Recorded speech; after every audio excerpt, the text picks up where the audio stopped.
Bismillahirrahmanirrahiim. Kusoo dhawaada casharkeennii labaad ee barashada kombiyuutarka.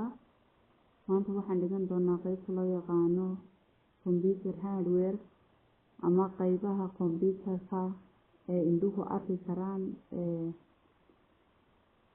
la taaban karo. Haddaba haddaynu qaybaha ugu aasaasisan ama muhiimka u ah ka soo qaadano, waxaa ka mid ah monitorka la yiraahdo oo ah muraayadda kombiyuutarka aynu ka arki karno wax walba kombiyuutarka aynu shidno.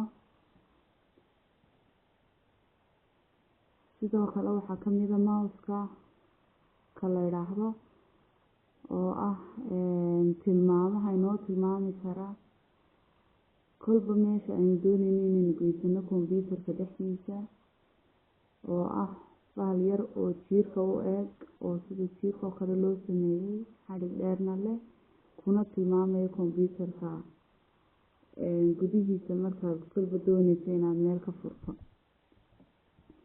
Waxaa ka mid ah ka la yiraahdo keyboard waxa weeyaan ka xarfaha ku qoran yihiin kombiyuutarka, xarfaha kombiyuutarka kaasoo aynu ku qorano wax alla wixii aynu rabno.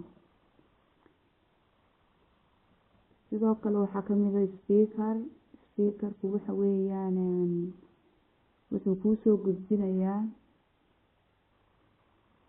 kolba meeshii aad geysato haddii ay maqal tahay oo kombiyuutarka markii aad ku xiriiriso, haddaad video daawanayso ama aad wax dhageysanayso, speaker-ka ayaa kuu suurto gelinaya inaad maqasho.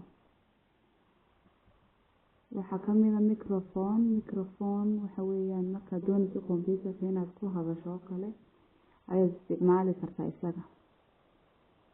Sidoo kale qaybtan waxaa la yiraahdaa system unit-ku waxa weeyaan qaybta kombiyuutarka ugu muhiimsan, waa qaybta weyn ee muraayadda screen-ka ama monitorka ag taala. Qaybtaasna waxaa ku jira qaybo aad u fara badan oo kombiyuutarka aanu la-aantii shaqayn karin.